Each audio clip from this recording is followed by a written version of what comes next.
भारत इतिहास रे एते बड़ विमान दुर्घटना पछर कारण कौन? किए कहूँ इंजिन फेल्युअर तो किए कहूँ पक्षीमाड़ कारण आउ किए पायलट को ऊपर दोष लगुची। तेबे प्रकृत कारण कौन? तो जहाज बिल्कुल हिला ही नहीं है, तो मुझे डाउट है, और उसका रडर का भी मूवमेंट नहीं है, तो इंजन फेल होना थोड़ा मुश्किल लग रहा है मुझे।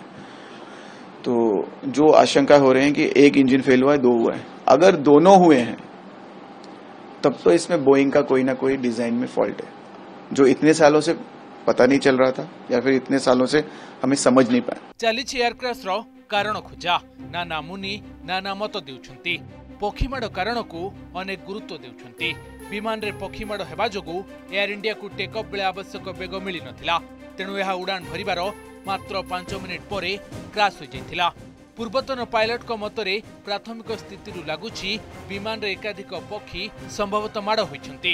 एते जोगु विमान रो उभय इंजिन निजर क्षमता हराइथिले।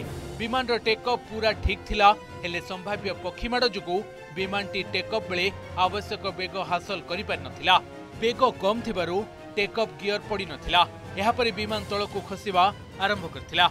एभली स्थिति सेतेबेले सृष्टि हुए जेतेबेले उभय इंजिन शक्ति हरांती किंबा विमान लिफ्ट पाई आवश्यक बेग को हासिल करि न पारे।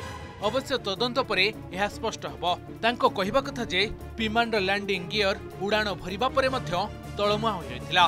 काहेकि विमान ऊपर उठिबा पई शक्ति हासिल करि पारला नहीं, जांच परे जणा पड़िबो। जदि उड़ान बेले विमान रे एकाधिक पक्षी माड़ होइतिबे ताहाले या केबे हेले 6 रु 7 मिनिट समयरु अधिक समय आकाश पथरे रही पारिबो नाही। यहा परे तळकु खसिबो। एयर इंडिया विमान क्षेत्र में मध्य समान घटना घटी।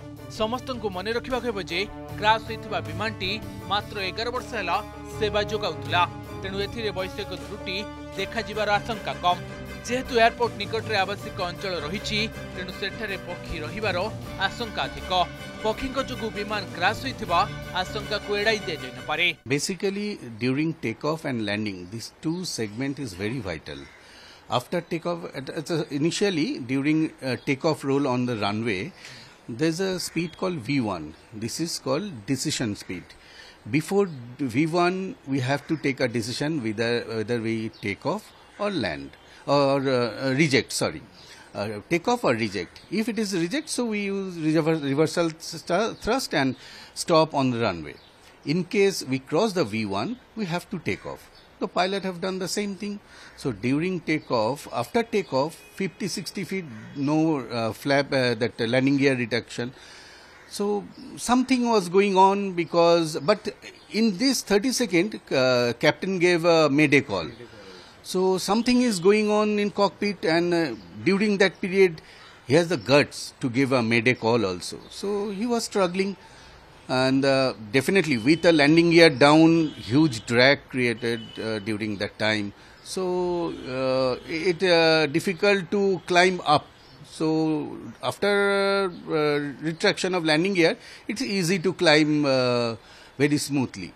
But something was going on, maybe technical, maybe human error. The weather was clear, bird activity, naked eye, it's not there. Air India 171 रो खोजा चलीछि ब्लैक बॉक्स।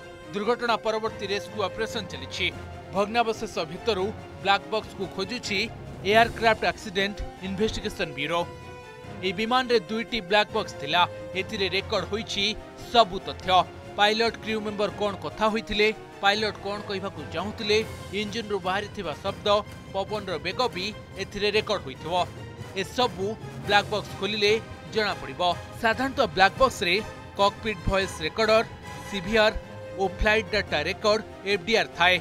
विमान उड़ान परठू पायलट को भितर होइथिबा कथा सह इंजन रो बाहरी थिबा शब्द सबु रेकॉर्ड रुहे। फल रे कोन अवस्था थिला विमान रे सबु जणा पड़े। सेपटे एक डिजिटल वीडियो रेकॉर्डर मध्य मिलिथिबा सूचना मिलिछि, किंतु यह विमान रो किंबा अन्य केउ अंशर ताहा स्पष्ट होइनी। Bureau report, Odisha reporter.